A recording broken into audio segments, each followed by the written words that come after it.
Morning everyone, happy Monday. Hopefully you all enjoyed a great weekend, played some golf, enjoyed the BMW PGA Championship and watched Shane Lowry do the business coming down the last. Welcome to Mike, our Good morning. Chief Putter Custom Fitter, extraordinaire, coach, general good egg all round. I have to say that stuff because we're on air, but no, it's great to have you along, Mike. Thank you. So today we're going to do putter fitting for me. Should be interesting. Yeah, we're obviously going to take any questions from yourselves along the way. Mike knows little about my putting, my history in the game, a little bit, but not too much. So it's as authentic as we can make it. As I say, I've never been fit for a putter ever. Most people haven't. In my whole career. Probably the one thing people say when they come in, it's like, I never knew you could get fitted for a putter. And that really, expectations on the experience are quite varied as a result. So it's always interesting to listen to people. Yeah, for sure. And go from there. But yeah. So we're going to crack on. Hope you enjoy the next hour and 90 minutes maybe. As I say, James is on drums. So if you want to ask us any questions or Mike any questions along the way, feel free to fire them over. So we'll get going. Okay. Right, Stuart, you brought two weapons.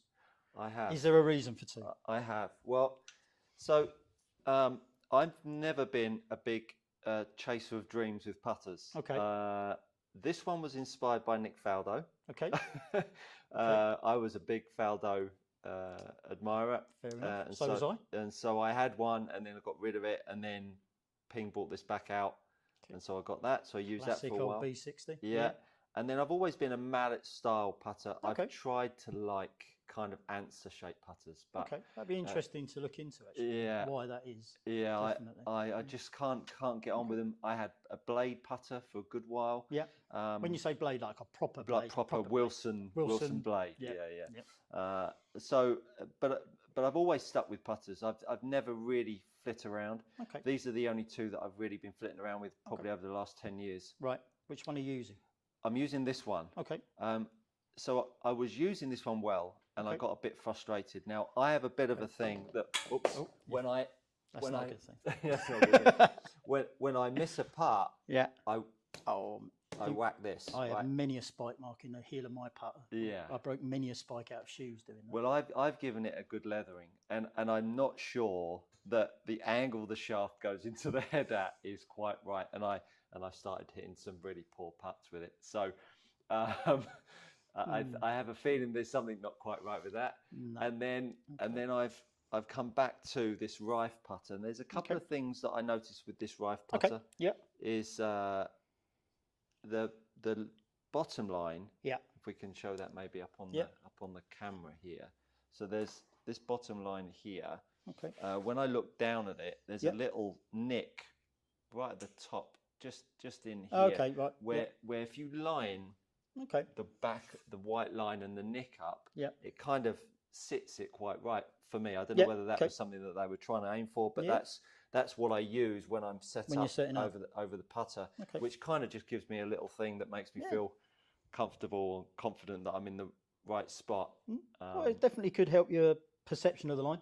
Yeah. So if it's helping you square up, line up, then absolutely. It's one of those things that if your eyes can't see that, then it can be a negative. And it's the whole thing with alignment stories is there's usually a reason why the manufacturers have done it, but it's not going to work for everyone. That's why there's such a range of head shapes, head designs. Do you use lines well? Don't you use lines well? It's something that we'll look at, what your perception of the line is, where your aim is, those sorts of things. So yeah, it can do. And the other thing that I do quite a lot of, I strike my putts out the heel. Okay. Not necessarily a bad thing. As a bad strike. Okay. And whenever I do that, I always feel like I miss them left. Okay. And with this putter, I always feel like I can bring myself to hit it more out the toe, whereas I couldn't with that putter. Obviously, me out the toe doesn't necessarily make me feel like I'm hitting it out the toe. Okay. It's actually a bit more. My perception is I'm hitting it out the toe, but actually comes out at the sweet spot. So my putting has got worse probably over probably the last 5 or 10 years. Okay. It used to be the strength of my game when I was younger. Okay. I used to be a bad ball striker. I've now flipped it the other way around. I'm a much better ball striker, much better tee to green guy. And I will regularly probably have 3, 4, 5 3-putts around. Really? Yeah, and I'll shoot anywhere between 2 under and 3 over. Okay. Playing Which like that. Can come down to the day on the greens. Yeah, as much that's as right. anything else. Absolutely. So Okay. I feel it is what, super relevant. What tends to be the problem with the 3-putts? How do the 3-putts happen?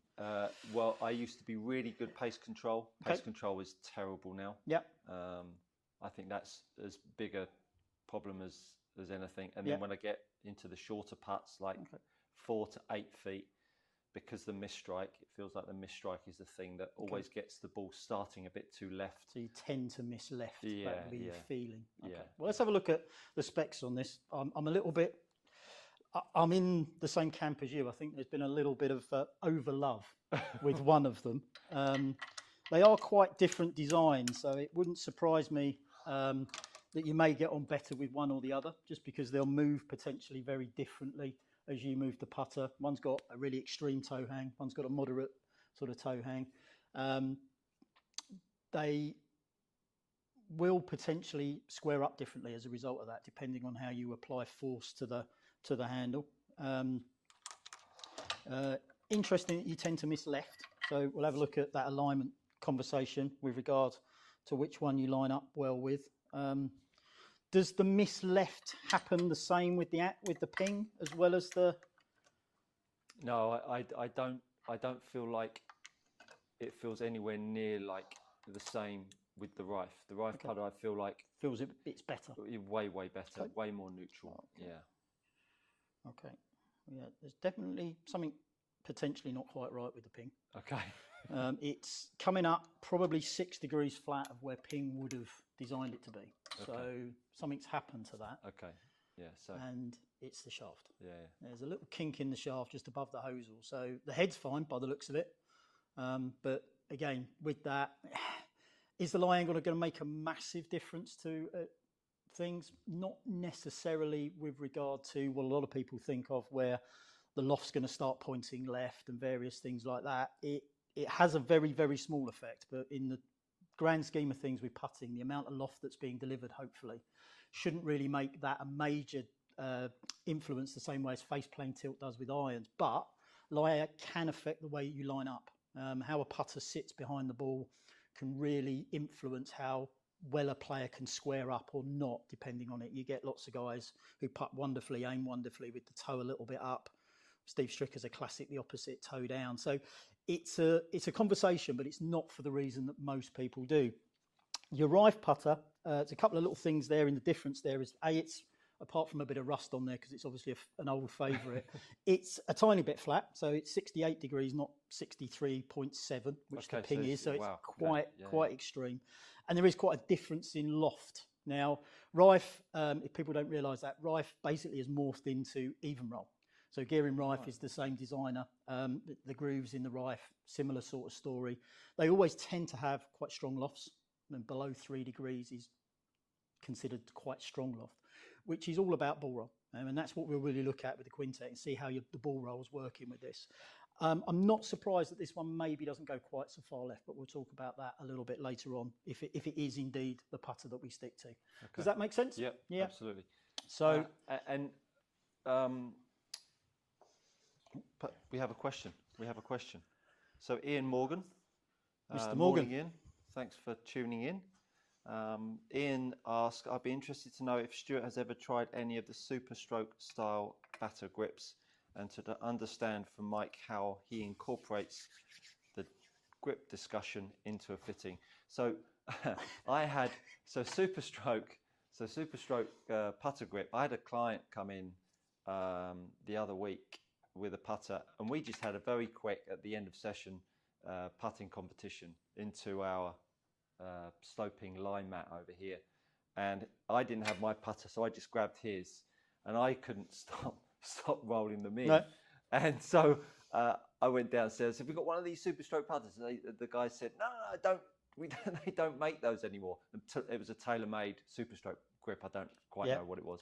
Anyway, one of the fitters, actually Matt Hyatt, who was on our Friday Big Hitting Live, if you haven't checked that out, go over to our YouTube channel and take a look. He reaches over 200 miles an hour ball speed. Can he putt though? Can he putt? That is the big question. And so Matt Hyatt had one of these at home, and he brought it in, and that inspired a change in putter. So that's when I went home that evening and bought the Rife out thinner putter grip to the one that I was using, and I immediately went out and putted better. I shot level in the Pro-Am, finished 6th or something at Hindhead, where the greens are super slick, and when they get quicker and quicker, it makes me feel more uncomfortable, because it feels like speed is really, really important. And starting it online is super important. So that's my experience with the Super Stroke grips. How do you apply the Super Stroke grips in a fitting? Grip is an interesting one. There is obviously an influence. People will feel more comfortable with certain sizes of grips. Shape of grip, whether it's a majority of people, when they talk about a Super Stroke grip, they think of the original design, which was a non-tapered, so the lower part of the grip's the same size as the upper part, and they came in a variety of different sizes, 1 all the way up to 5. And it became very popular. Thick grips, pacify the hands, get rid of any tremors. The challenge always with grip size is there's an element of personal preference in there, and there's always that trade-off between control and feel. I mean, a lot of people, if they go a little bit too big, they lose a bit of feel. They might gain a little bit of control. I mean, putter grip can have an influence on face rotation, trembling, those sorts of things, but it's not as clear cut as thick grips guarantee this, thin grips guarantee that. It depends on the individual.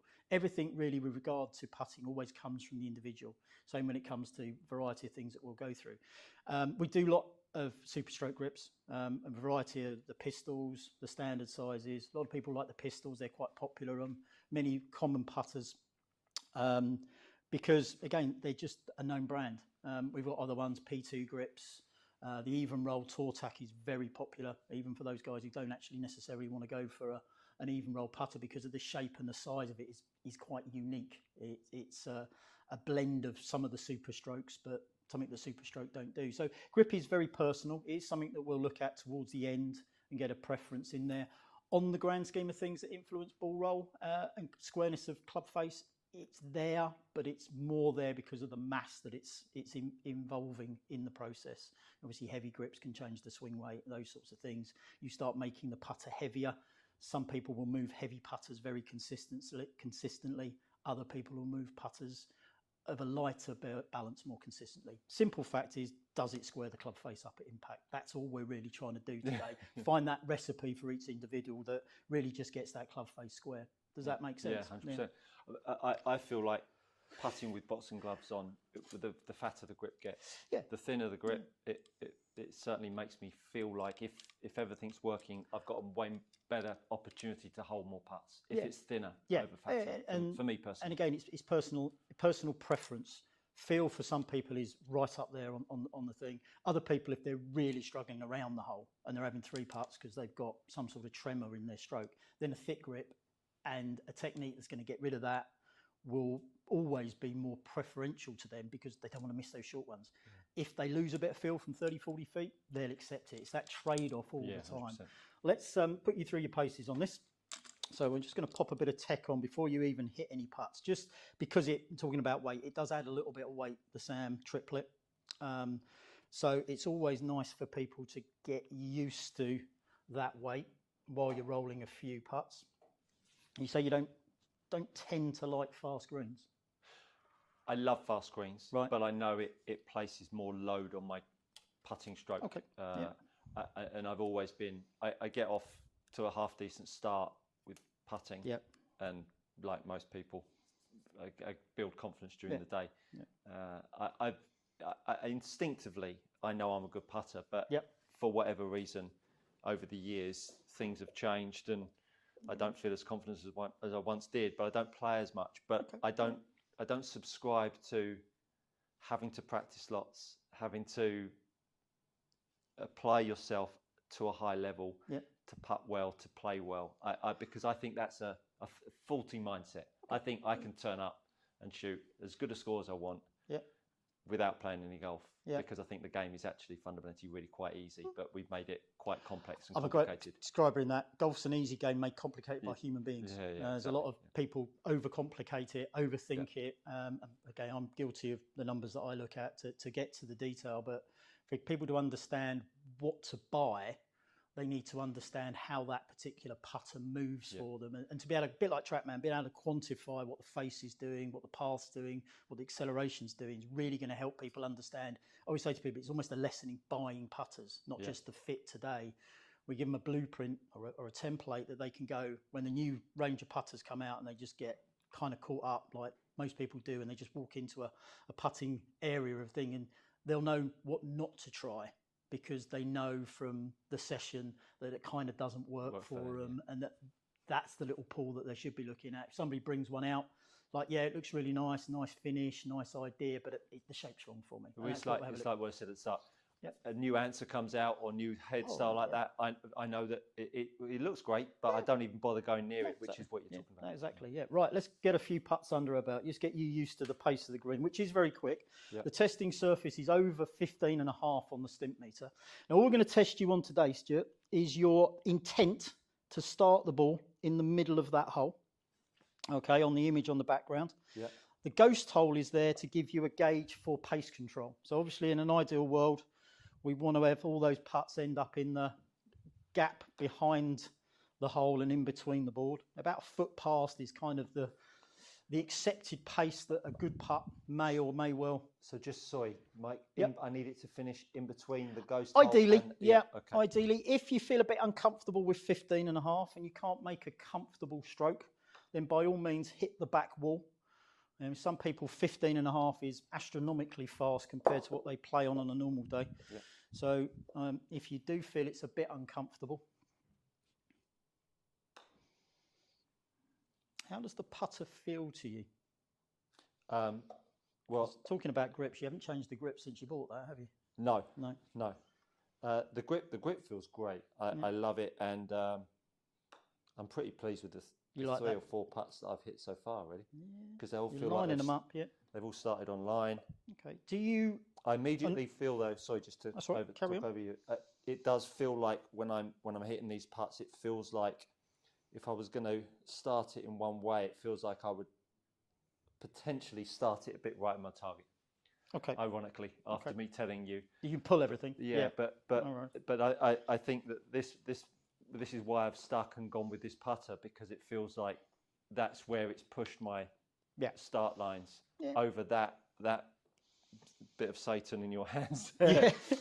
Well, you haven't helped yourself with this one. No. I can understand. We've been there many a time. So I remember an old pair of Adidas shoes that I took the front spike out with an old answer with that one. So I've been there, done that. Are you trying to do anything with the way that you're moving the putter? Are you prescribing to any sort of stroke type, any technical motion that's going on? Obviously, I'm always an arcer. Okay. In, and I'm always very mindful of where I'm trying to position the ball, because of where I'm trying to meet it in the arc. Okay. Yeah. I don't subscribe to trying to hit up or hit down. That's just really taking care of the arc and the ball position. And I'm trying to keep as tight a grip as I possibly can on my grip, because I feel like you're in control there. Because I don't like to feel that in transition the club lags and loads, which alters the loft and the release. But other than that, I'm trying to feel like the fulcrum is above my head somewhere, and I'm trying to feel like I'm moving around that post, if you like. Okay, no worries. For a man who says he doesn't think a lot. And I think that's an interesting point you make. I mean, I talk about golf swings and when I'm swinging. If I articulated what I'm thinking about, but it's the same way as if I was going to, clean and press a bar. What you're thinking about to try and, I know it's effort, but the technique is like you can drive a car and pull up to the traffic lights and change gear and indicate, and you can think of so many things, yet you're still thinking about dinner that you had last night. You can do those things once they become well ingrained, they become automatic. I was coaching them and still do, always use the changing of the gear scenario when people talk about, again, it's a tricky combination, changing gear when you first learn, and then after a while it becomes automatic, and it's 100%. That what you're trying to do. Right, hit a couple more for me and then we'll get you calibrated to the 2 systems. and we'll have a little go on those.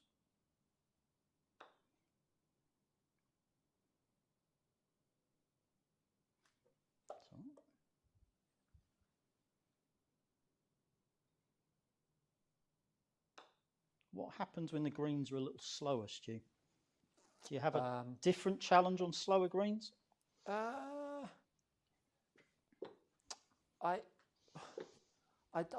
don't feel that I battle quite as much from long range, but from short range, I think I battle to conceptually change my line because of how much harder I'm trying to hit it. Yeah. I think that's where and of course now all of a sudden the ball feels like it's going faster at the hole, and now it feels like the hole is smaller because I don't feel like I can use all of the hole. No worries. It can be quite strange going from fast greens where you've got to allow a lot more break because the ball's travelling slower. Gravity is going to affect that a lot more. Slower greens. The irony there with slower putts on breaking slower putts, you've got a smaller margin of error. So it stresses your ability to start the ball on line more. When you're on faster greens, you've got a bigger break corridor. So you can hit it quite firmly and go quite low, but you can hit it also quite softly and have quite amount of break. So the break corridor is much bigger. So you've got that margin of error. Whereas on a slower green, that corridor gets much tighter. And if you are struggling to start the ball on line, you've got a little less leeway in which to work in. So if you have got a tendency to pull putts away from your intended line, that and could I'm stroking be, it fast as well. Funnily enough, straight putts stress aim more than pace. Pace is vital in breaking putts because you've got to match both your intent of a line and match the pace. But you've got that margin of error. You can get one slightly wrong. As long as the other one's slightly wrong in the right balance, it still goes in. Whereas another day you can hit, like you were saying earlier, you can hit what you think's a good putt, just miss the pace slightly, and suddenly it's breaking lower, it's breaking just because you had a very small margin of error in your pace control. Right, well, let's get you calibrated. So some people feel this is the worst part of the process because you have to stay still for a period of time. And what I'll do is just going to line that laser up, and then what I want you to do in a moment, once I've calibrated or got myself ready for calibration, is get you to pop your putter in behind the laser block for me. I'm going to pop a couple of timers on. And the reason for that is I want to come around and make sure that you stay nice and square to the target during the calibration. Like if you can pop your putter in now for me. That's it. Make sure that's on.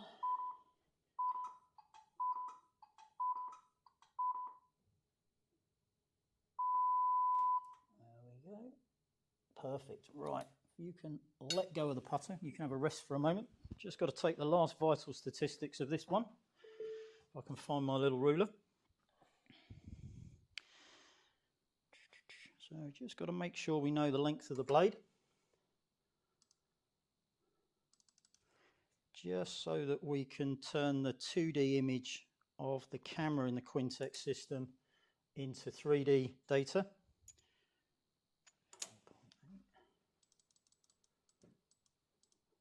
And we know the lie angle of that at 68 degrees. Perfect. Right, we are ready to collect some data. Do you use a line on your ball, Stuart? No. You don't? Devil's work. Can be wonderful for some people, I know, but can be terrible for others. What I'm going to do, I'm going to be your caddy for a couple of moments. I'm going to tee the ball up, purely because I want the ball in a consistent spot, purely because I want those little three dots to aim at the camera. We've had the conversation about white shoes. White shoes aren't ideal for Quintet. If you stand right behind the ball with a white shoes in the automated start putt feature, the system just can't see the ball. All I want you to do, exactly what you were doing there, try not to change any aim tendencies based on where you miss. Just try and hit that putt as straight as you possibly can. What we're testing is your intent to hit a straight putt. All right, try and keep your pace consistent. Try not to adapt what you do to what you see.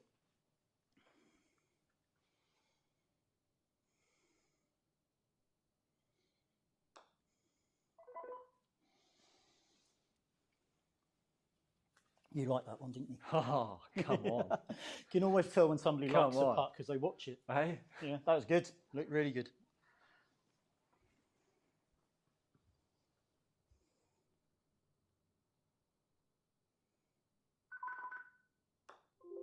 just went a fraction early. That's Oh, my sorry, fault. Mike. No, I forgot to tell you about the beeps. So Quintec is always looking for the golf ball, hence why we said white shoes don't do a great job. Great, gotcha. Just got to, I can do it now. I'm just going to I'm going to start this one manually. Every subsequent putt after that is basically looking for the ball automatically. It's looking for that white disc, and you were only microseconds premature there. I'm okay. You're good to go.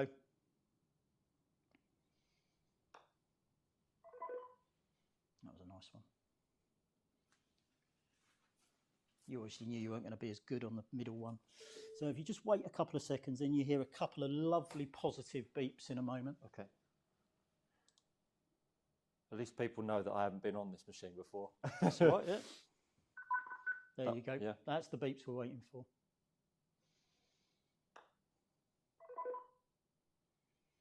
It does take, sometimes the first one takes a little longer than the subsequent ones. It's just playing around with the exposure, trying to make sure it's seeing the ball as clearly as it possibly can.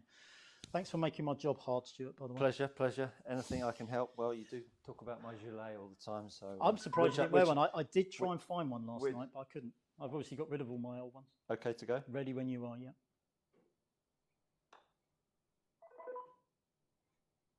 Nice. I'm seeing green on the screen, Mike. I like green. I'm seeing a bit of amber, but I'm looking at a different screen. Ah, right. We'll talk about ambers and reds and stuff. But you are seeing some nice high numbers on the SAM system. Yeah. Let's look. Yeah, so I wasn't talking about you messing around with timings and stuff with thingy about making my job hard, because this putter seems to be moving really quite nicely. Okay.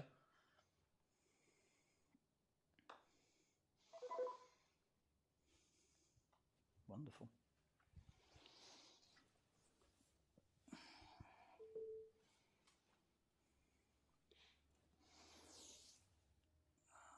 You're a golfer of a certain generation, though. Say again? You're a golfer of a certain generation, though. Really? Oh, yeah. Just, it's typical technique that we were all taught. Don't worry.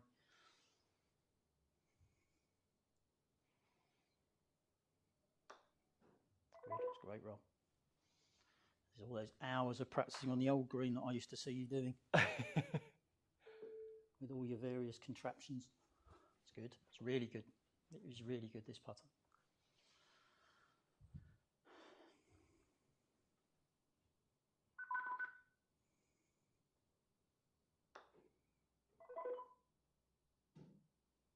Fantastic. It's like watching a robot. How are we doing numbers-wise? One more. Always like to have a couple of spare ones for, just in case there's a couple of anomalies in the data. Okay.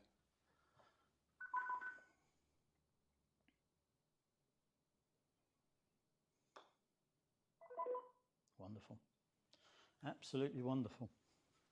That's the nicest thing you've ever said to me, Mike. We're on camera, Stu, remember that. Okay, gotcha. No, it's honestly, there's some wonderful stuff in there. Really is. Didn't expect anything less.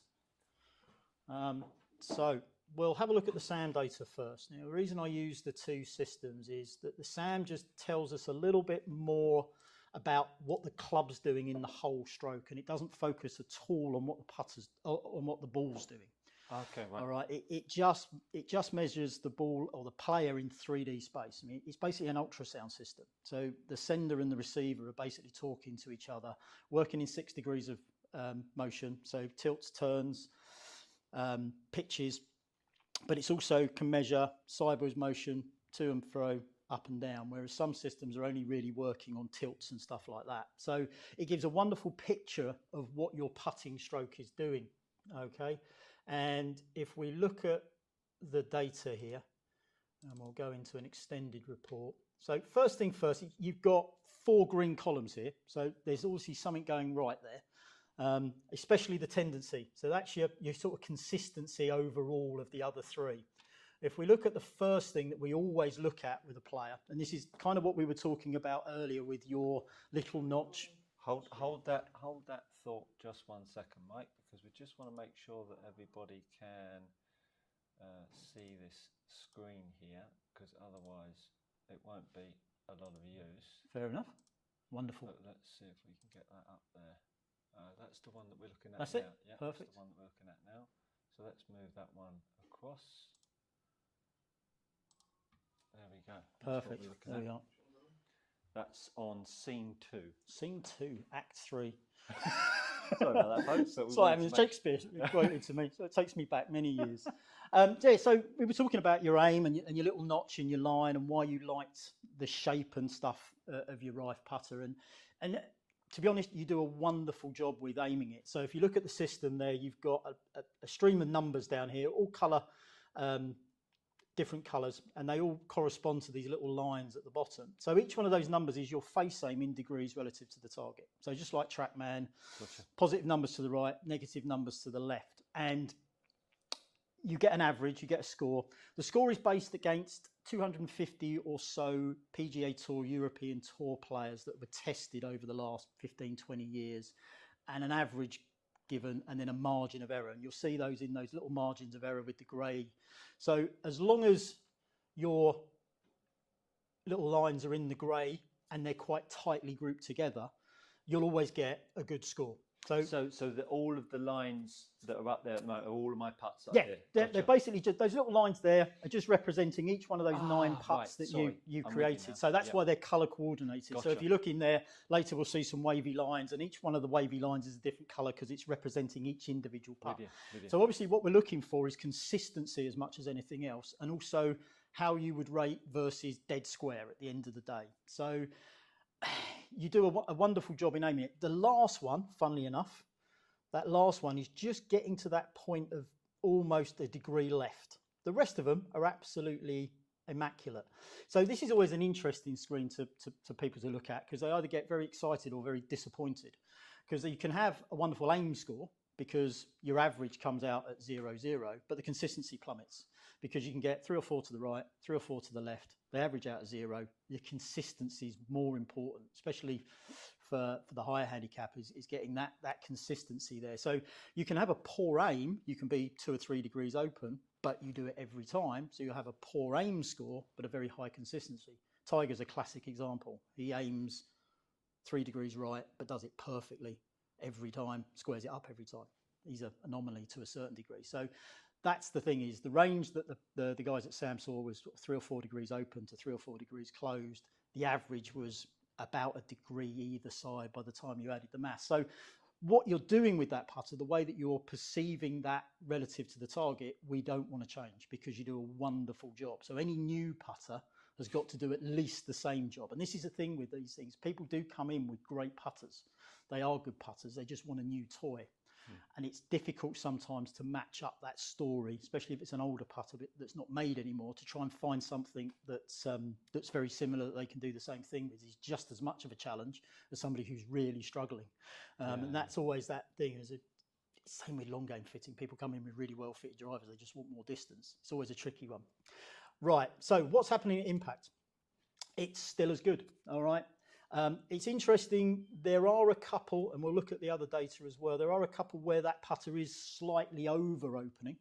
So the first 2 there, you can see your average is wonderful, your path's very good. There's a couple there that are erring on the side of a little too open, 0.76, 0.77, still within a tolerance from 8 feet on a straight putt. They're likely to still be hitting the hole quite nicely. Once you get over a degree at 8 feet, that's the tolerance where you might start to miss right or left. Again, wonderful consistency. It's funny enough, it's those 2 first ones that are just dragging that face number down a tiny little bit. But on average, from 8 feet, 10 feet even, you're probably hitting the hole more often than you're not.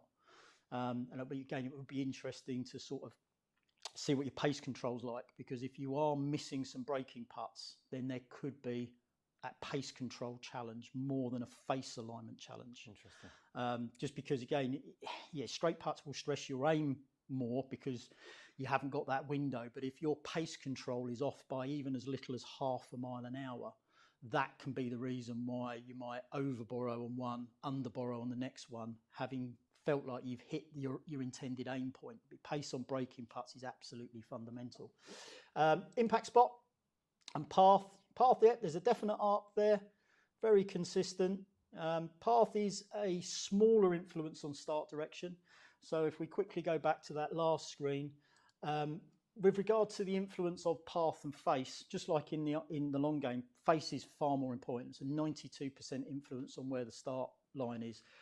Path has a very small influence on start line, but it can start to challenge side spin. Side spin can get into that conversation with ball roll and consistency of pace more than anything else. But people with really funky paths can putt quite well. Billy Mayfair. I could see that name come into your brain there because he had great face control. Yeah. He's going to have some challenges with potential pace control, especially on slower greens. But if his face is dead square at impact, he can have really quite a funky path through the ball and still hit the line more often than not. So yeah, technically you want a better path because it will neutralise a few things, but it's not as big a thing as people worry about. Face is by far the greatest. Impact spot. It's not unusual for people to feel like they heel the strike. Most people get worried if they do, but we'll look at a few things in here with regard to the influence of what is a fairly centred strike with a couple of slight toes relative to the mark centre of the face. And that's always an interesting thing to say to people is the actual centre of mass on a lot of putters is actually slightly more heelward, especially on a putter like yours, where because of the hosel design, the centre of mass is always a little inside the mark centre of the face in most cases. And a lot of people think, oh, they see a slight heel strike on there and start panicking about it. I don't worry about it until I've looked at the Quintec data, which really does tell you exactly what's going on with the collision, whereas this is only making an assumption of what the collisions happened. There are a couple of toey ones there, and you said you feel like you have to force it out there a little bit. Yeah. Sometimes you can overdo a good thing. You know those sorts of things. And it feels like that with the couple that you've said where the face rotates a bit more. It feels like in my backswing, it feels like I'm trying to ever so slightly get my path a touch more inside because it feels like I'm trying to whip it out the toe a bit more. Yeah. And of course, inside going to help me rotate. Generally speaking, motion of stroke, the amount of face rotation you have, and we'll look at that again in a moment in a bit more detail in the Quintec system, is if you have more of an arc stroke with more face rotation, that can subtly move the centre of mass nearer to the middle. So if somebody like yourself who's looking to get a little bit more face rotation, maybe feels a bit more comfortable with a bit more face rotation, having a slightly more consistent middle to slightly toe strike may be beneficial. Depends what the putter face does as a result of that, because obviously if we're misstriking it and it's affecting the stability of the face at impact, it's not going to massively change the directional control, but it will again play around with pace control. Yeah, one of the reasons why I like using the Quintec system as well, because we start to understand what the ball's actually doing to the club face as well as what we're doing with the club. Does that make sense? 100%. Yeah. So face rotation, you don't have a huge amount of face rotation, but it works quite nicely. And this is the thing with toe hang. Toe hang and face balance, and if people aren't aware of anything with regard to this, we briefly touched on it last week when Paul was down. Face balance and toe hang, very simple concepts, and we did this with James, and we saw a nice improvement when we went to a slightly more toe hang. So a face balance putter, if you look at this in the camera, if I do the classic balancing act with this ping putter, which is wonderful for picking golf balls up as well. It's one of my favourite tools in the studio, easy to pick the golf balls up. When you do this, because the shaft, if it was straight, would go into the centre, right in front of the centre of mass there. That's a face balance putter. If we take the putter with a slightly different hosel type, where the hosel is bringing the shaft into the heel there, we get an element of toe hang. All right, this would be classed as a sort of moderate toe hang, about 45 degrees. If we look at your putter, which is a classic heel shafted putter, again, a similar design to Faldo won the Masters in 1990 with, the old TPA. I had one of those before it was popular. But you see here, this has got quite an aggressive amount of toe hang, okay? And now this, in a lot of people's eyes, will help with face rotation, all right? Now, slightly upside down, really. What toe hang's there to do is to help you manage your face rotation. And with your case, and this is what I said earlier, if you're starting to see putts that start more online when you've moved to this that's got quite a lot of toe hang, there's a very definite opportunity there with the amount of toe hang. It's slowed down the toes rotation as you go through, and it's helped you manage that. You go to something like a face balance putter, there's a very good chance that you'd be able to over manipulate that face. So any less toe hang for you could upset your natural rotation. I mean, toe hang there is more about creating the right amount of toe rotation, and it actually, in most people's situations, it slows rotation down, doesn't increase it.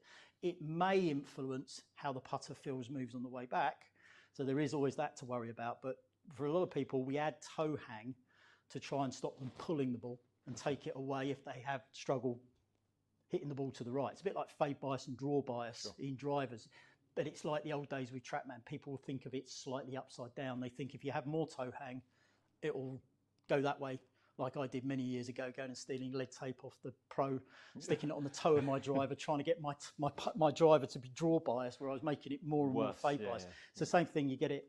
It's not there to encourage more arc. It's another fallacy. It's there to help you manage your face impact. That's all it's there to do. And you can get people with fairly linear strokes that have lots of rotation that can get on wonderfully with a toe hang putter, whereas the old dogma of if it's straight back and through, you must have face balance, and if you've got an arc, you must have toe hang. It's not as clear cut as that, because the golfer applies torque to the shaft. They control the rate of rotation. The putter's there to help manage it. But that's the sort of thing, the right head type for you is something with a little bit more toe hang, yet visually you don't look like you have a huge amount of face rotation. So it's one of those things, people kind of buy into these things. I had a gentleman turn up not that long ago, came all the way from Bristol with a Del Mar from Scotty, exactly the same thing. Why'd you buy that? He said, well, I was trying to get more arc in my stroke. It's like, well, why'd you buy that then? It's like, well, that does it, doesn't it? It's like, no, you control the arc. You as a golfer control the arc. The putter's there to manage the arc, and exactly that. So again, wonderful thing there. Yeah, it's getting boring seeing 90s and 93s. Listen, I've never had 90. I can see you just yeah. I know. I'm going to walk out of this room, and you're making me feel really good about myself, wonderful. Which I know is probably hurting. And that's the tricky thing. It's nice, and there are some little red flags in the other system that we'll go through, and it'd be interesting to sort of go through those. So really, what we look at with the SAM system is you and your putter. And what we want to do now is look at what that's doing to the ball. So if we look on the other screen, we've got basically a launch monitor for putting. All right, it's the only one out there that goes into the detail it does. I know the GC Quad can do putting. I've not used it, so I don't know how much detail you get from it. So there is another launch monitor that does putting, but I don't know the detail. So we had Paul in last week to explain a lot of these numbers. And if we just get rid of the composite, put ball roll on, make it go into loop mode, and we can basically watch your collision and see the ball going into roll. So it measures 3 inches pre-impact, 3 inches post-impact, and then the consequences of that collision, the ball roll. 720 frames a second. You can go double that if you're into the scientific data, but basically you see the same thing, but just with more data. So we've got more than enough here. So if we bring you back to impact, okay, and go through the numbers. All right, just like any launch monitor, we've got a club head speed and a ball speed. We've got a smash factor, or impact ratio, as Paul likes to call it. Smash is quite an aggressive term, putting, and an acceleration profile. Okay, and now this is the interesting one for you. And as I said, you're a golfer of a certain generation. You would have been told, don't decelerate, make sure your backswing's shorter than your follow through, all those sorts of things. And with a lot of players, a little bit of over acceleration is very common because of those two little things that we're taught. And what over acceleration has been proven to do is it can start to make, even if you have a fairly consistent impact speed, the ball speed a little bit inconsistent, especially if you've got a scattered pattern with impact location, which you've got a tiny little one.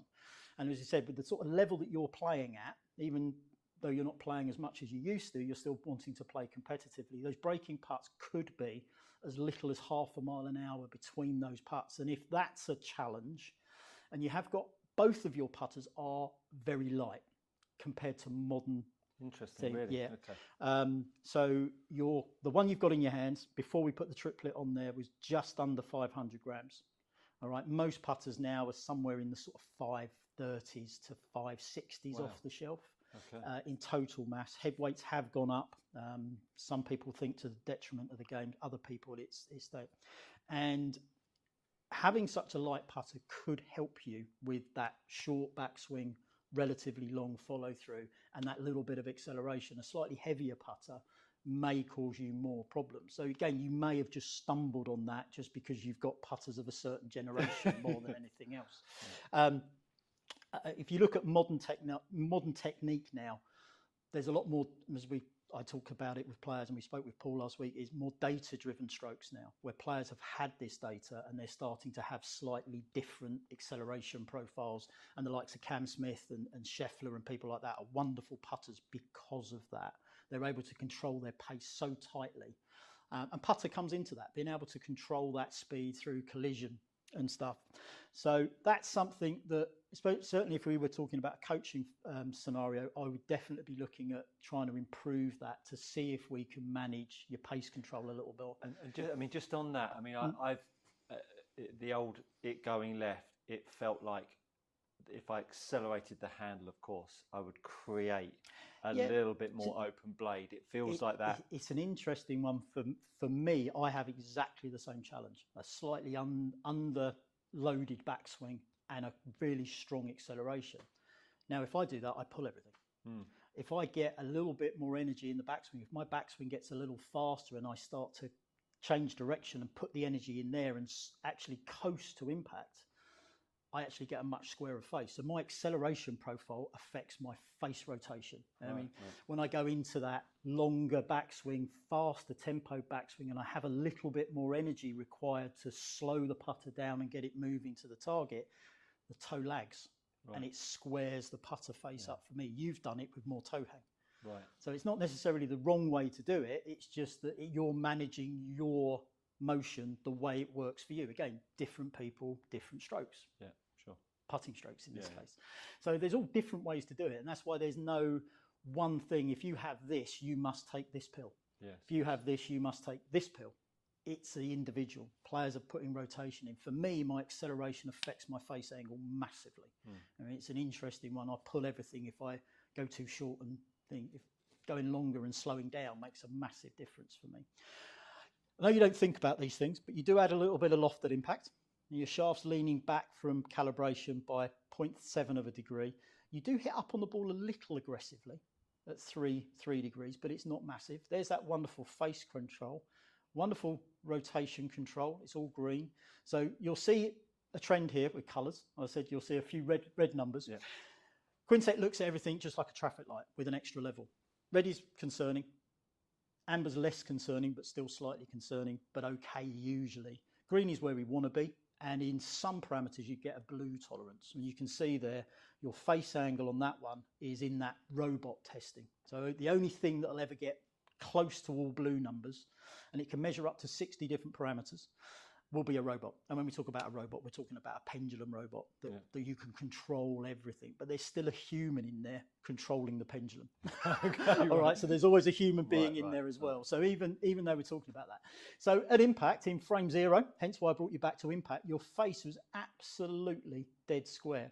But as a consequence of that little toe strike, in the second frame, or frame 1, the club has twisted half a degree. Now, that is purely down to the collision of the ball. All right, the toe strike is always going to create a slightly open scenario, and it has imparted a very small about side spin. Now, all of these green numbers, so your launch angle is on the lower side, and your launch angle window, and I won't do it because the last time we tried to do this, we realised it didn't come up on the screen. There is a little thing that I can show you what the tolerances are. But launch angle, ideally, for the average green speed, somewhere between 3/4 of a degree of launch and 2 degrees of launch is about where we want. So you're on the lower edge and you create a nice, relatively high amount of forward roll. Now, we always want forward rolling because there is 3 phases to a putt. There's a launch phase, a sliding or skidding phase, and then a rolling phase. And we have to launch the ball out of the little indentation, the little nest that it creates under its own mass. Even on a green this good, you can actually see there that the ball is actually sitting in a very, very small dimple that it's made under its own mass. So we've got to get it out of there and rolling. So if we want forward roll will help it settle down into true roll more effectively, more quickly, and your point of true roll will be quite close to you. It's actually happened just before the ball disappeared, 15.5 inches there. So we want to try and replicate that all the time and control that so that we can control our speed. The little bit of hook spin, because it's so marginal compared to the amount of top spin or forward roll, is negligible. If you get backspin and you start getting a high amount of side spin, whether it's hook spin or cut spin, it doesn't matter which, the ball starts to settle down more inconsistently. And that's why loft and actually understanding the ball roll is absolutely fundamental to be able to create right conditions with regard to impact. Obviously, open club faces will create side spin in a cut fashion. Closed club faces will create a bit of hook spin. It's not going to curve the ball. It's not likely to make the ball bounce off line. There's a possibility. But what it's going to do is it's going to muddy the way the ball gets to true roll, which is going to affect those breaking putts and your ability to control speed. So lots of really good things going on there. As I say, there's not a lot wrong with your putter. It's just interesting to see how you've managed what you see on a daily basis. You've worked it out. You just happen to have a putter in your armoury that did the job for you. My one slight concern, and we'll look at the averages in a minute, is if you get on those slower greens at 0.78 of a degree, if that's there or thereabouts, when that dimple gets a little bit deeper on those slower greens, that could be a major problem why you struggle with those breaking putts, because your pace control will be very different versus the faster greens where you've got that room to manoeuvre. I remember Paul telling us a story about Paul Drake Harrington when they first started using the system, and he was saying that Paul Drake was putting brilliantly on the tour. He'd turn up at a company day and putt like a dog, and they couldn't work out why. And it was purely because they'd gone so low on his loft, and he got to the average corporate day and the greens weren't 13, 14 on the stimp, they were 8, 9. He was so dialed into those fast greens, he couldn't change his pace control because he had too little loft on his putter. And that's where they started to look at launch and spin and stuff like that. So looking at the summary data, and just looking at the putter fitting, so get it down to the sort of nitty gritty of what's working for you, what's not working, what have we got to look at. And in this data here, here's your hierarchy. This is the most important thing to get under control. And you do a wonderful job. You get the odd one where it's a little high, but you manage it brilliantly, because look how good those numbers are. More blue than green. But let's not move anywhere from here. Yeah. So blue is robot. Blue is robot. Yep. So out of the 8 putts I've hit, yep, I'm a robot 6 times. Yep. No, we said there was something strange about your mentality. Can we get some sort of badge made up for that? Stuart's a robot. Yeah, wonderful. Absolutely wonderful. And again, that's the kind of thing that we're looking to try and control in any putter fitting. I'm shocked. In an ideal world, I'd have done all the magic in behind, and you'd suddenly have that from a terrible starting point. Yeah, sure. That's the idea of it. But again, you can get someone with things like that. It can be night and day sometimes. You get some guys that can be 2, 3 degrees, and then you understand how the face is not right at a dress and various things like that. They can't aim it. They've got a manipulation that's going on. It's going to happen. But you've got that. But face rotation's great. I'm shocked by that. Yeah. I'm shocked by that. So again, simple hierarchy. This is the most important thing. Again, if you can't control the amount of face rotation, there's something wrong with either the technique, the golfer, or the putter's not matching the technique. So if you've got somebody who's got a closed condition at impact because they've got loads of rotation, that's maybe where you'd look at more toe hang to try and slow that rate of rotation. If they've got an open condition and they've still got the club face open, you might, and they're playing with something like you've got, you might start taking toe hang away, start looking at why that face is open. Can just be simply aim, but how the putter moves within there is affected by centre of gravity, those sorts of things. How does grip size affect? Depends on the golfer. It really does. Some people can get worse with thicker grips. Some people can get better with thicker grips.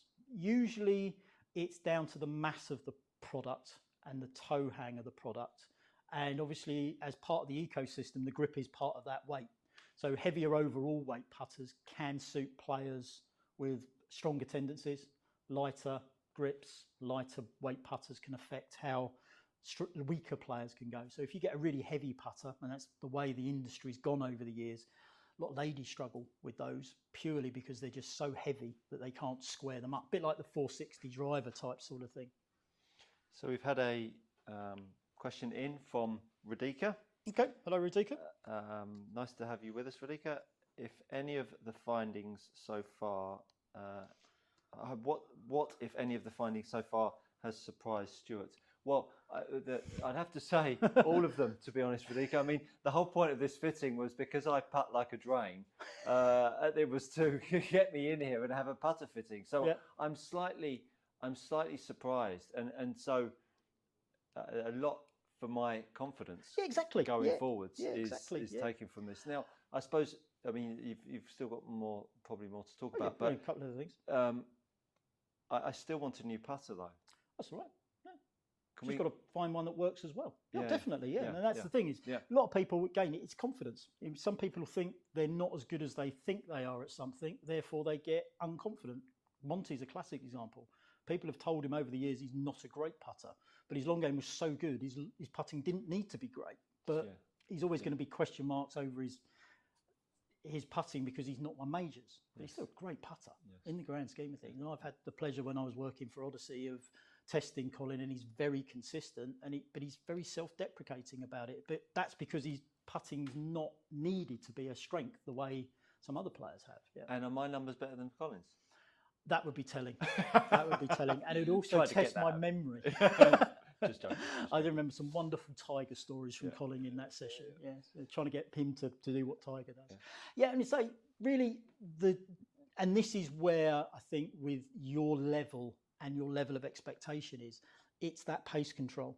That pace control, the variant between your fastest and your slowest putt there is a touch on the high side.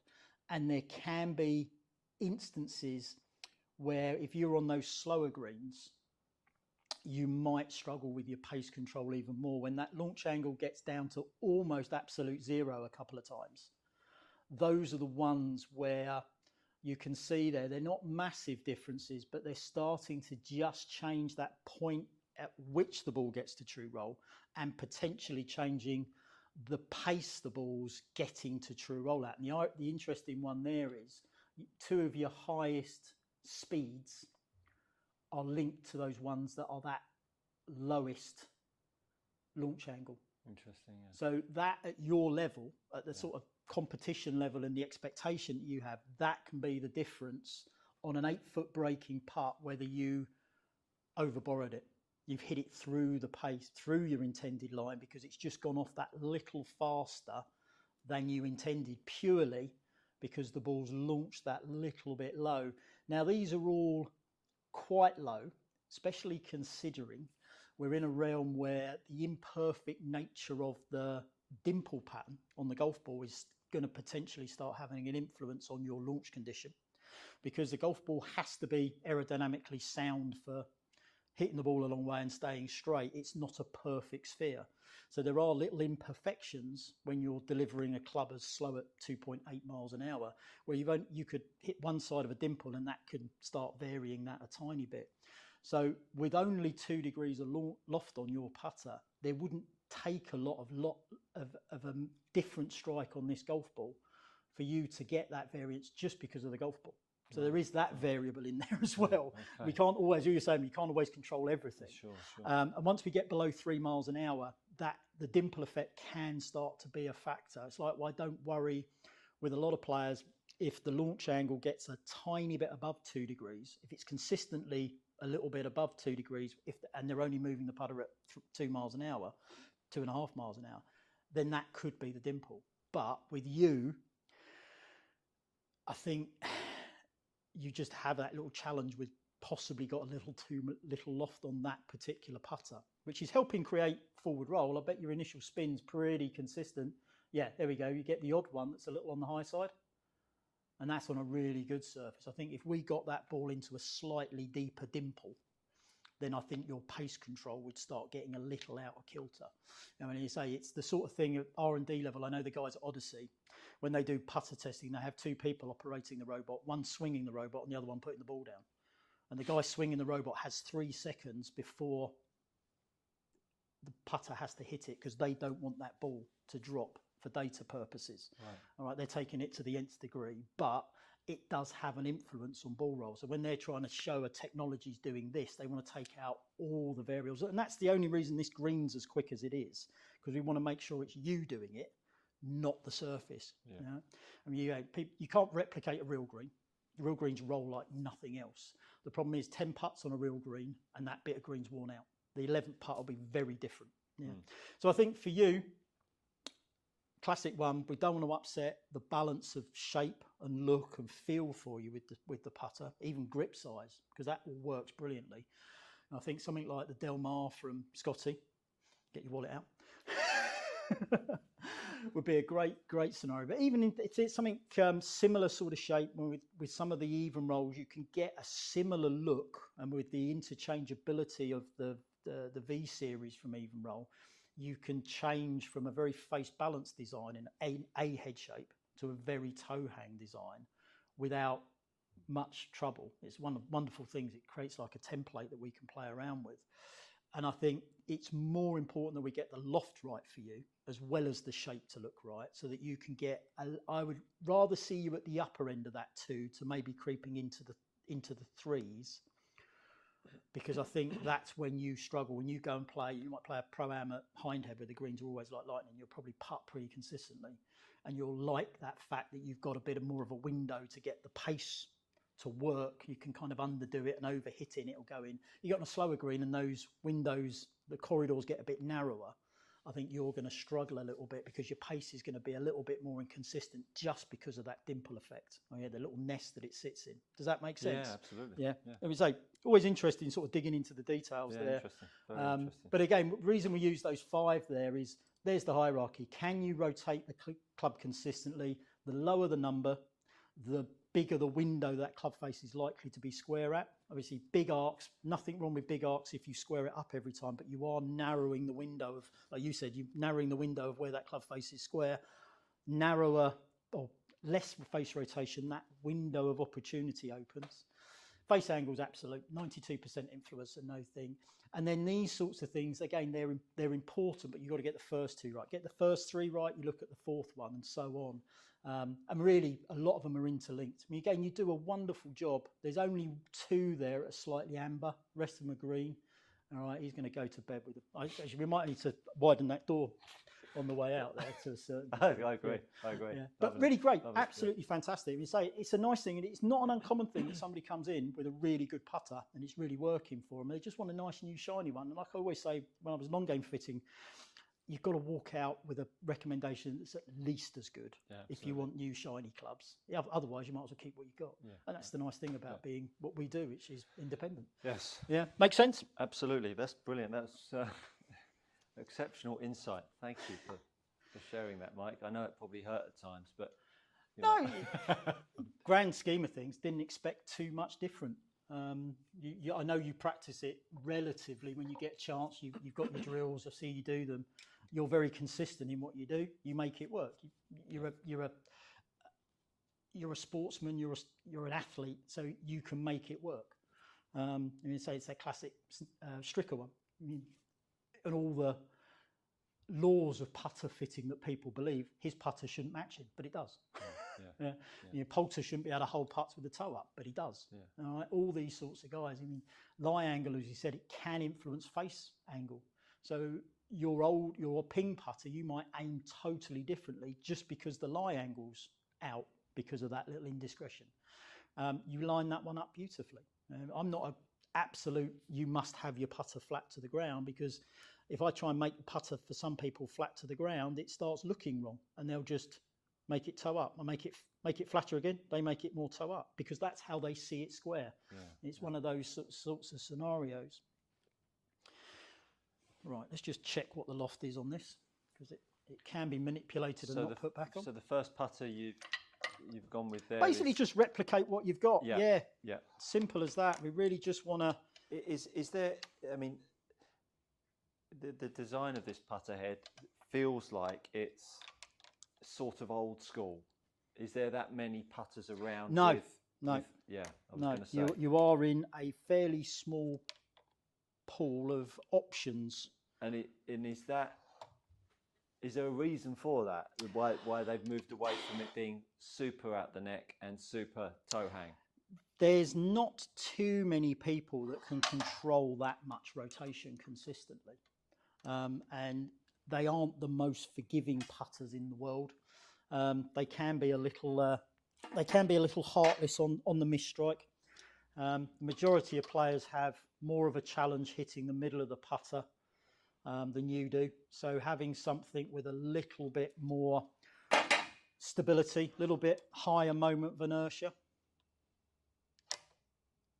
And so the one that you've chosen is Scotty Cameron Delmar. Did Del you Mar, say? that's it.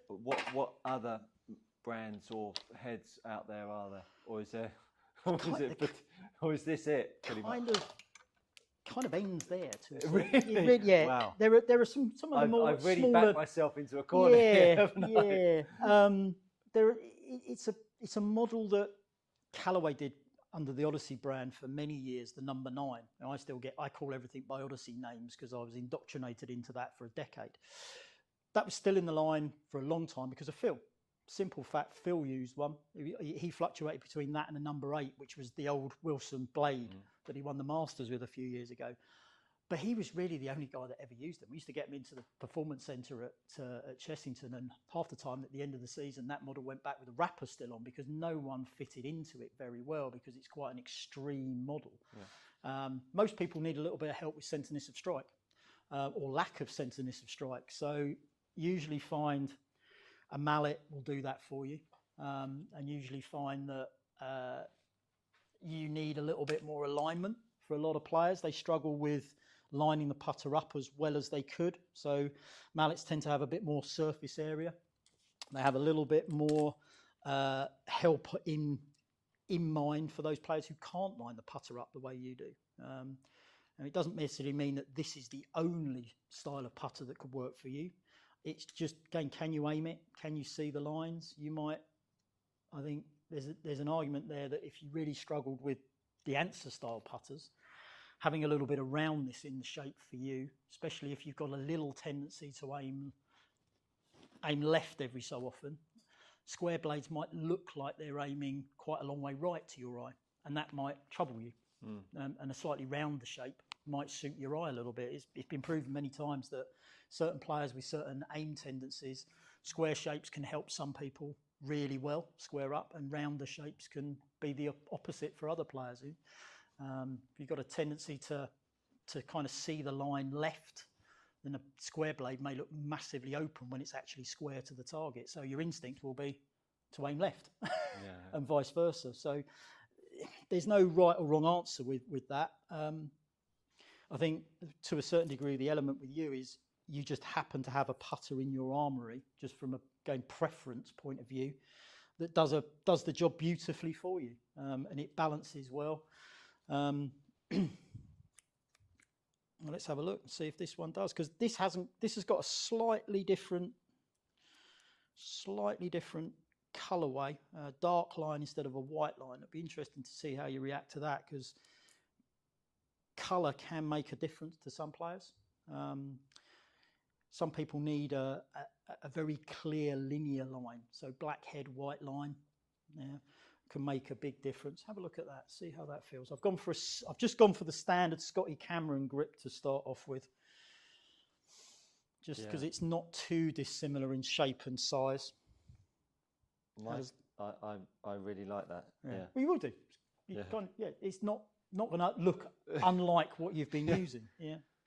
So just out of interest, let's see what the head mass of this is. It feels massively okay. heavier. Yeah, it will. Yeah, but in a good way, not in a bad way. Yeah. Yeah. What have I ever done that before I start breaking things? Be interesting to see, because yours is under 500 grams. I know we've got our little interchangeable mechanism on here, which will add a couple of grams extra. But yeah, that's 60 grams heavier. Wow, okay. So it doesn't sound a huge amount, but again, swing weight wise, you were kind of on that sort of D2, D3. That's up at D9, kind of where the average off-the-shelf putter will be now, in that slightly heavier. And that's kind of just over the from the mid-70s onwards. Back in the day, Answer putters, the old manganese bronze putter that I remember saving up for months to buy a £40 putter. Their head weights were like 250 grams, and they were 36 inches as standard, because the head weight was so had 6 degrees aloft. Nowadays, the average head weight can be anywhere between sort of 340 and 350 on average. Some of the heavier heavyweights can get up to sort of 380, 390. You certainly in the the likes of your arm lock and those sorts of things, it's not unusual to see north of 400 grams because people are looking for stability, and it's that whole scenario of heavier mass, harder to swing offline. It's like all things, the Goldilocks story, too much, too little, or just right. But it's what works for the individual at the end of the day rather than anything else. Have a couple of swings with that while I just set up the systems. Yeah, I don't know, it feels, lie angle wise, they're the same? There's probably 2 degrees difference. Yeah, slightly more upright. Yeah. And and it's interesting because whilst I talked about that little notch and the line matching up, felt like it was good for me. It almost, sometimes I couldn't find the right spot, which almost in its own self then gave me a bit loss of confidence standing over the putt. Whereas I'm actually trying to, and it always felt like I'm trying to feel something through my left and right wrist. Yeah, try and get the right amount of flexion there. And so I when I'm standing over it, now it doesn't feel like I'm trying to get that as well as lining that line up. So well, again, I remember, say, pre-Scotty Cameron, Titleist putters had a similar design. I can't remember what they were called, but they had that sort of thing. And the idea was that you got yourself into the position over the ball and all the lines kind of came into sort of being. You've got that with Seymour and the rifle scope technology. I mean, for some people, you end up with your head back here trying to make it look right because of personal preference and how you set up and those sorts of things. Odyssey had Red Bull, which was not a drink. Had plenty of that when we were doing long days in thingy. But it was a dot within a circle that the idea was it was aimed at the newer golfer that you must get your eyes over the ball. And that's a kind of overly simplistic mentality, but that was a simplistic way of getting your eyes into the right. You try and make the red dot appear in the circle perfectly. That meant you were set up right. All these little things to drive sales. And 99.5% of Odyssey sales are just off the shelf. So they're just looking to get people to go into store and buy things. Any alignment story, people will rush out and think that's going to be the two-ball. Two-ball's been around 21 years now, over 7 million sales. It does something. I can't use it. I get confused by it. It'll work for some people. But in that scenario, if you're standing over something and it's starting to make you think a little bit too much, and you're a self-professed non-thinker, even though you think a lot. But for the average player, who we know they overthink everything to a certain degree, it's just, again, you need to clean that up and make them understand that it works, it doesn't work, those sorts of things. Some people need lines. Some people are natural liners up, so they need a linear reference point going directly to the ball that they can see that putter face open or closed. Other players square off better, so they see a perpendicular alignment story better. They can see that open and closed more effectively than open and closed on that plane. And that's why there's so many different stories. Pop yourself in. We'll set the timers off. We'll get that memory of the 1970s and ringing the just get that right in the middle there.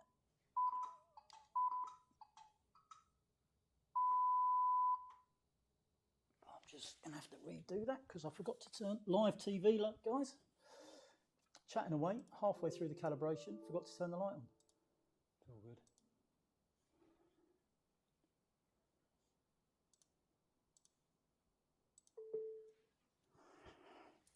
Try and save the planet and then you forget to put it back on.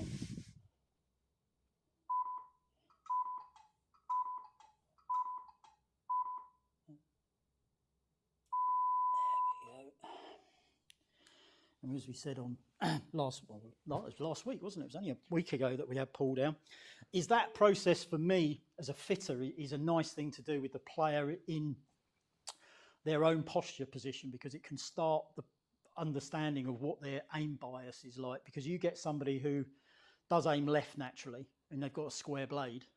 You get them square there. I think James was a classic example of, as soon as you put a square blade down behind the ball, he's gone, well, that looks open to me. Even though the calibration, it was dead square. It's just, that's how the eyes can play tricks on you. I mean, that's the backbone of all my putting practice when I have. I mean, I do overseas events in the winter. that's my time to get out on the golf course with clients and coaching, and I get 5 minutes along the way.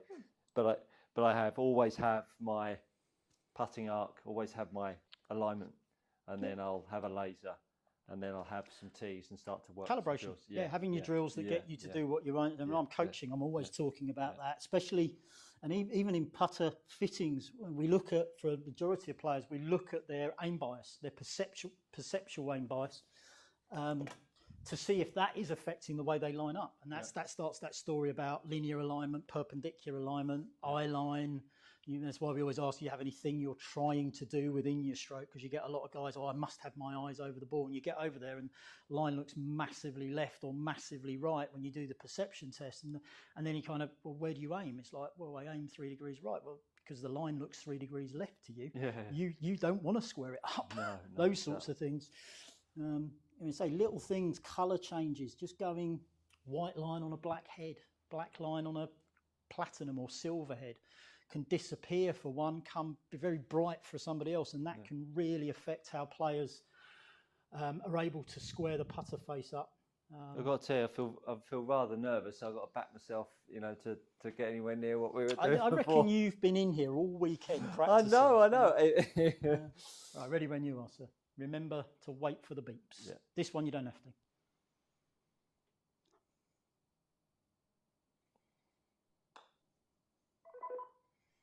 And we say, other than there being about 15 years in age between the two putters and slightly newer grip, the actual dimensions of that putter are almost identical to the Rife. There's like a millimetre difference between the toe and the... Is that blue, is it? Now only because you've drawn my attention to it, but the face angle, 0.00 at impact. My job is done. £369, sir. Do you mean your grip? Well, again, the shape works for you, Stu. It's as simple as that. It's one of those things. I'm good. Yeah, ready when you are. Yeah. Because you were basking in your own glory there, the system, and I put the ball down. The system had time, even with your bright white shoes on, to be able to see the ball. That's good. Yeah. That's good. Really good. But yeah, tiny bit higher launch angle on that one. But again, we only looked at in detail in that one putt that was quite low. So it'd be interesting just to see that. So the launch angle is really the one figure that we were looking to increase, wasn't it? Yeah, a little bit. Just a little bit, as you say. I was just down it was 0.78, I think you said it was. It varied from quite nicely at sort of 1.5, but then it could get really quite low. Yeah. And again, that could be dimple, and that's where on a putt that short, or a short putt, that had a bit of break in there. If you're putting really slowly with such low loft potential, and you get one where the dimple effect forces the ball down, it could jump a little bit and suddenly shoot off, and you hit it through the break just because of that. Yeah. And it was an interesting one when Phil won the PGA. He had a couple of years or so ago. He had a putt from about 4 foot. I think it was either for par or bogey. And he noticed that it was sitting in quite a deep indentation. So he actually went claw suddenly. Yeah. To try and control, because he tends to, he has a classic, really strong full press. And he knew, because that ball was sitting in a little dimple, if he de-lofted it too much, it could launch inconsistently and be the reason he missed the putt. So he went claw, because he knew when he's tested claw, he keeps the shaft more vertical. Right. And he holds the putt, and he talked about that. Right. Afterwards. It's quite an interesting one. We've had a question coming from Bushell. Do you feel that achieving a constant speed stroke is harder to do on slower greens that most amateurs play on compared to what tour players play on week in, week out? Good question. Thanks for the question, there's a Bushell. Very strong link with the average golfer's pace control on slower greens and loft challenges. A lot of players have a tendency to add a lot of loft at impact. They have shaft leaner going away from the target, which creates that ball launching a little too high. And fast greens can hide a launch challenge in putting because you don't have to hit it so hard. So you hit it slightly softer, the launch condition's a little less dramatic, and you can just focus on the line. What a lot of players struggle with pace control on faster greens is being able to hit the ball hard enough, not worrying about the ball going too far past, because that's what happens on the faster greens. And it's usually a loft conversation as much as it is a pace of stroke conversation. With a lot of those guys that struggle with that is once you get them a certain distance away from the hole, their backswing doesn't get any longer. Sure. They just try and hit it harder, and then they start doing this, and the launch gets worse, but they can't hit it hard enough because they're so afraid that historically when the greens are nicer speed, they're more worried about it going too far past, so they get a bit defensive. It is a challenge because you play on variant greens, but it's usually a loft conversation and a fear of the ball going too far because of that a lot of players struggle on slower greens. It's one of the questions I always ask people is, do you like faster or slower greens? And 9 out of 10 people say faster greens. And as soon as they say that, you know you're likely to see some inconsistencies in their launch conditions. And loft is something I'll change more often than I'll change lie angle, because it has more effect on the actual ball roll than lie angle does. As I said many times, lie angle affects face aim, not necessarily loft issues from that point of view. Yeah. So yeah, it can be. Yeah, it definitely can be a challenge keeping the pace consistent, because if you don't know how the ball's launching and how it's coming off consistently, then you're in trouble. So I tried to feel my stroke a little bit less acceleration in that one. Quite a tricky one, that. It's good. Amber, it's better than red. Yeah, better than red. So good acceleration in Paul's world is somewhere between 0.5 mile an hour of deceleration and 1.5 acceleration. So you've got a 2 mile an hour per second variant. Yeah. What you're trying to always do is have virtually no acceleration around impact, because that makes it easier for you to judge pace. It's not saying there isn't some acceleration, it's just constant. You're trying to get the acceleration in the transition and then coast. Yeah. Phil Kenyon has a wonderful analogy. It's like trying to hit a set of lights in your car at 100 miles an hour. The most reliable way to do it is to floor it initially, get up to 100 miles an hour, and then coast to the lights at 100 miles an hour. You can control that. Trying to time 100 miles an hour at the lights is a little bit more hit or miss. But it's more backswing driven than trying to control your acceleration. It's another conversation entirely, that one.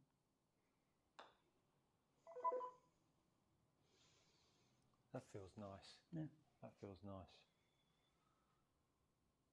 Only problem is it's lost your blue number. Yeah. Gone left. Yeah. I won't change that. Yeah. And that's the thing is, for you as a match-up, to use a horrible thing that's out there, because you accelerate, that's probably what's helping lag that toe and make it harder for you to do. Yeah. Look, I'm certainly not someone that's trying to make all the numbers. I think that the thing that I wanted to feel was something that's new. Yeah. Like for me, it feels like the data that you've given me is backed up. Okay, look, you can putt.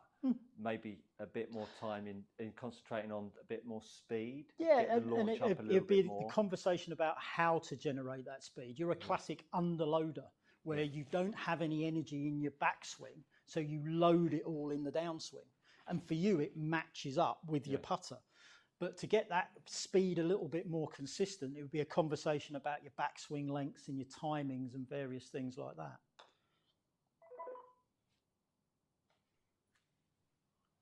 But it's always nice to try these little things out. And you get that, can I try this? Can I try that? Yeah, see, that's okay. Starting to show up that little tendency. But yeah, it's a little bit. So launch angle has improved, It's right? a bit more consistent. Yeah, a little bit more consistent. We have got a tiny bit more loft on that. So that's got 3 degrees rather than 2 degrees. Right. So a simple little thing for you, again, just getting that launch condition right makes it a little easier. Tiny bit of hook spin on that, which is the path. You just gone into out a tiny little bit on that, tiny bit of closed club face. You've got a tiny little bit of hook spin in there. So not terrible, but it's again another factor in your pace control more than anything else. Yeah. I suppose what's slightly worked against us is that my numbers were really quite good to start with. Yeah, exactly. Right? Yeah. And so it's in this instant, it's not really shown up. No. In a yeah, I was Well, I mean, I just anticipated because I don't feel confident that it could have been totally different had we started with the ping. Yes, of course. But we always start with the gamer because it's the one that you get all the guys come in with their collections of Scotty Camerons, and it's again because we've got the time, we can look at the varying different ones. And again, with some players, you can just, because you've got good control of what you're doing, you could probably, with a little bit of practice, make most head shapes work. You'll always have something that you feel most comfortable with, but you've got the skill and the feel for your stroke that you could make a face balance putt. If it looks right behind the ball, you make it work. Yeah. And you always look at somebody like Jimenez. Jimenez can have such a variety of putters in his bag over the years, but seems to putt brilliantly whether he's got a blade or a mallet. Yeah. Whereas other guys, I always felt with certain players is they putt well with certain head shapes, but they always gravitate back towards head shapes they prefer and don't necessarily putt so well with. And the other guys, you speak to other guys and it's like, yeah, that's another answer. Yeah, that's another answer. That's another answer. Yeah. Do you putt well with it? No. But the next answer will fix it, won't it? It's like, no, it's the wrong head shape. It's the wrong toe hang. It's those sorts of things. Good players, it's like you've seen, good players, you can pick up virtually any set of golf clubs and 3 or 4 swings into it. You probably find the swing, you'll make a decent pass at it. The average golfer, completely different. And that's where people, oh, I'm not good enough for a putter fit. Like long game fits, the majority of people don't have that skill level to make what they bought work. They need to find out what they do and how a putter can affect how they deliver the putter. And that, again, we always say is, there aren't so many rules and regulations, but there are tendencies that players have, and certain putter heads may affect them. I mean, there is no, you must have face rotation to use a toe hang putter. You must have no face rotation to use a face balance putter or a toe hang putter. It's how the player affects that, how the player lines it up, those sorts of things. I mean, if you wanted to change for change's sake, then a new shiny Scotty with a little bit more loft on in that configuration would work wonderfully for you. How does it feel with the heavier weight though? Because that may change your flow and rhythm of the stroke. Yeah, no, it feels like it would give me the opportunity. I'm another 0.02 up there, by the way. You've been waiting to get that. I needed you to finish before I started talking about that. But no, it feels like that. The weight, the increased weight would have a real positive effect for me in terms of slowing the speed down. Yeah. That look of good putters, always like a Lauren Roberts, like a Brad Faxon, or Ben Crenshaw, they always looked like they were swinging a mallet, didn't they? There was nothing brisk in the stroke. No. I've seen Lauren Roberts. Paul showed us Lauren Roberts' data at a recent seminar, and it's just unbelievably consistent, and unbelievably slow. Yes, unbelievably slow. Yes. His tempo was just ridiculously slow, but his consistency, his control of where the ball got to true roll, his average was an inch. To be able to control your point of true roll to literally an inch is just immaculate, and that's why he was so good. And again, he always looked like he was taking a really long time to everything, and that was his whole ethos. He's like, just going to make it really slow. Yeah. It worked for him. Yeah, but great feel. Well, look, Mike, that's been hugely insightful. Hopefully you got some insight into how we fit putters here at Precision Golf. We're going to be streaming a lot more of our putter fits. Sorry I haven't been potentially the best candidate to show Mike's true work. I was not expecting my stroke and my current putter to be quite as good as it was going to be. But if you've liked the video, click the like button, share it, subscribe if you haven't done so already. Big thanks to Mike. Thanks so much for your time, Mike. Mike does all of our putter fittings and also some putter coaching. You can check that out on the Precision Golf website. Stay tuned for more content coming your way soon. Have a great Monday and a super week, and we'll look forward to seeing you all sometime soon.